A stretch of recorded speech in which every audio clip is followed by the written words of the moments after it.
So I went to two places, different times, hung out to see if somebody would hang out with me. Most of you probably don't have a clue what I'm talking about. Either way, back to point. Fairy tales can come true, it could happen to you, but she might wear a mask. So today, end of the day, I'm gonna head home. I'm sitting against a wall on the sidewalk, and a really cute gal with curly hair walks up and just starts talking to me. And at first I don't have a goddamn clue who she is. I'd like to, but I don't have a clue who she is. She's being very sweet. I'm wondering if she's all there. And then she tells me something that sounds pretty outlandish for Portland. But she sounds like she believes it. Sounds like this did happen. So I take her at her word. And in a minute, I'll highlight what that is. After a while, I'm nearsighted. We're a distance away from one another, but I'm trying to figure out, do I know who this is? Maybe I do. Maybe I don't. Maybe I do. Maybe I don't. So, ever since 2020, things have gone to shit. You might have read between the lines. I'm I'm trying to specifically focus on her eyes. Have we had a conversation? And she looks like somebody I think I know, but I haven't seen in a very long time.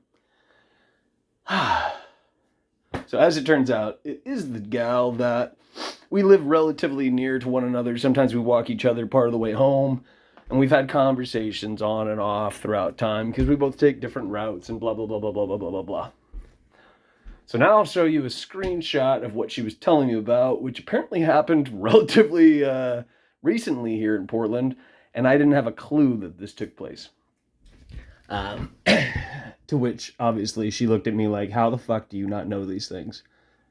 And it's because I don't usually bother with the news and all the other shit.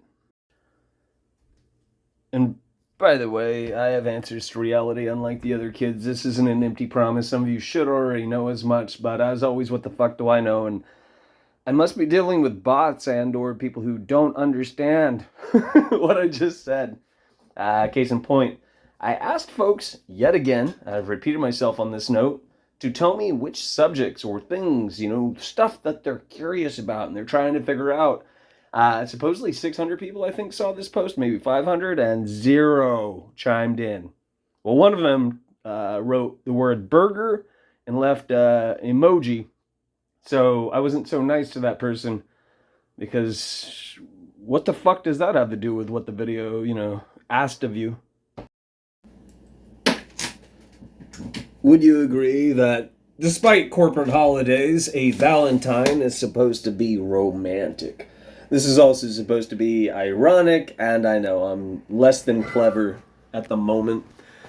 I'm also dealing with some sinus issues, to say the very least, which also factors into bumping into this gal who's wearing a mask.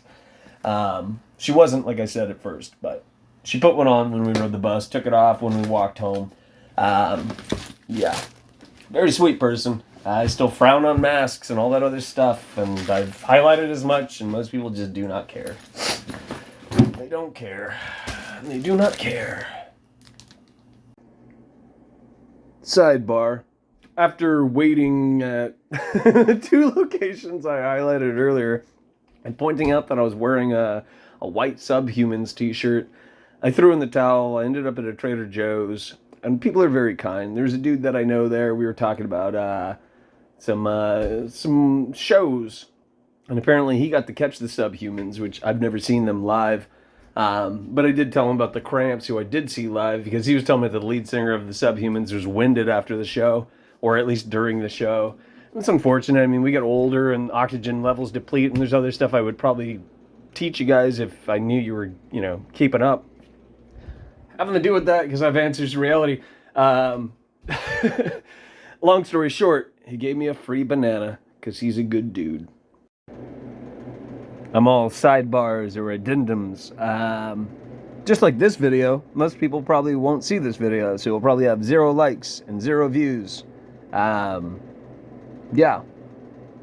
Left that video online last night and nobody saw it. And I thought the one kid would fucking watch it, but I guess he didn't. But then again, these things don't pop up in your feed. What the fuck do I know? There's a method to my madness. I'm purposely showing you other things in between cutting to the chase. Because our masters are doing the same thing and doing away with attention spans, which chips away at quite literally the ability to reason things out, to call upon logic.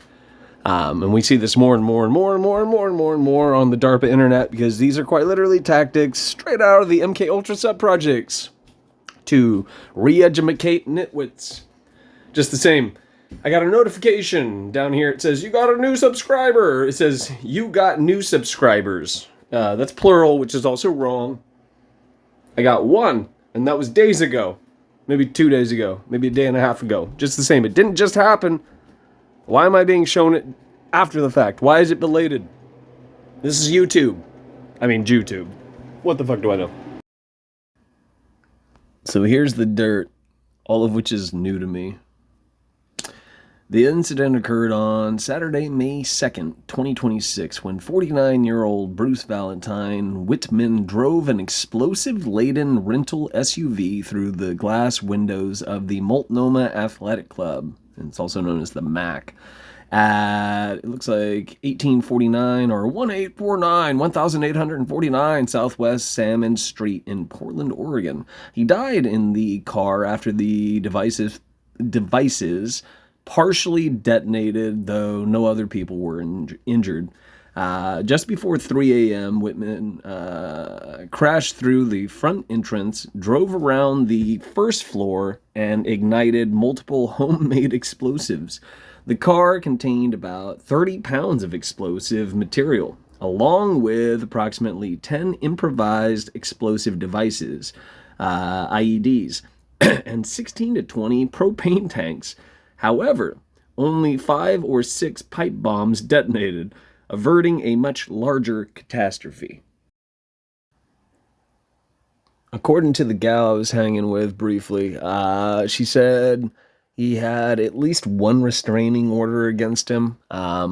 He had some firearms in one of his residences, and I think it was one of his roommates reported him or something along those lines. I mean, I don't have any problem with, the right to bear arms. We should be able to, but some people are mentally unstable. They're not sound of mind and body.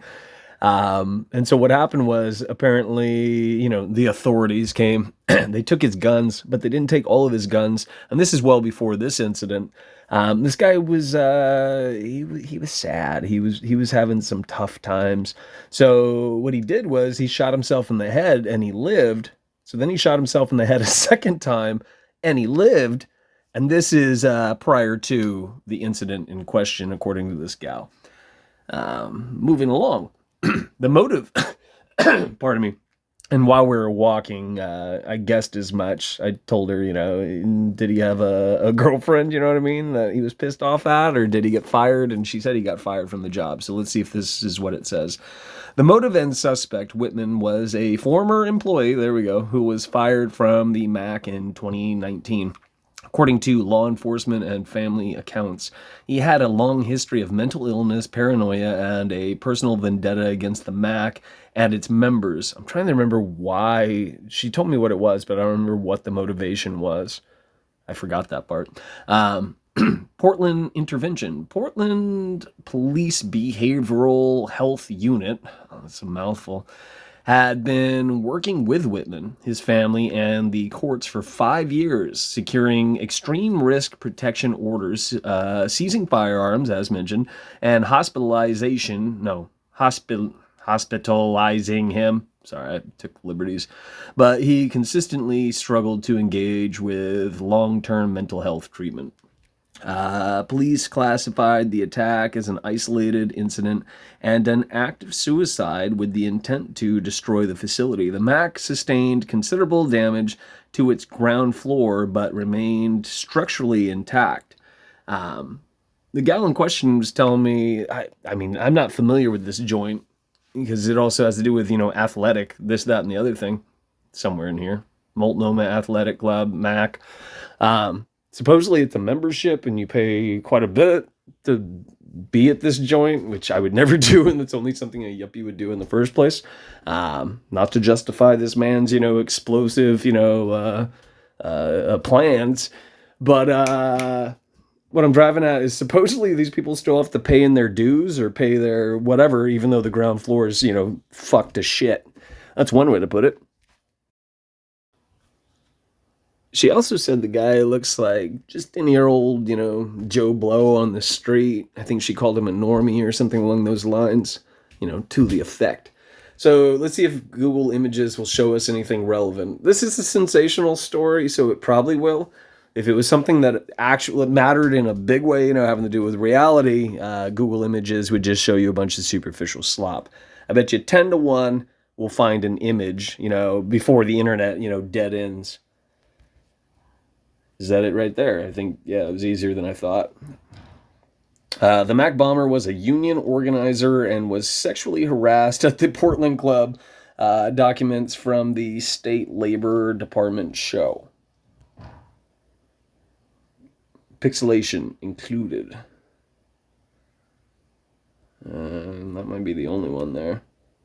Anything else? Oh, there we go. Yeah, he's a weird looking dude, but what do you know? I mean, judging a book by its cover. I can't believe I didn't hear anything about those. I didn't see anything on social media either, but then again, we get stuck in these, it's a feedback loop.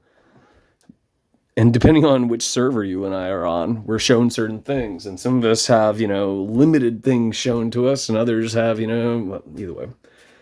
It's a mixed bag, and it's not how things should be. It should be free-flowing information if it was, in fact, the DARPA internet and, in fact, information superhighway. This is one of those things you imagine I would have been notified about at some point, but nothing at all.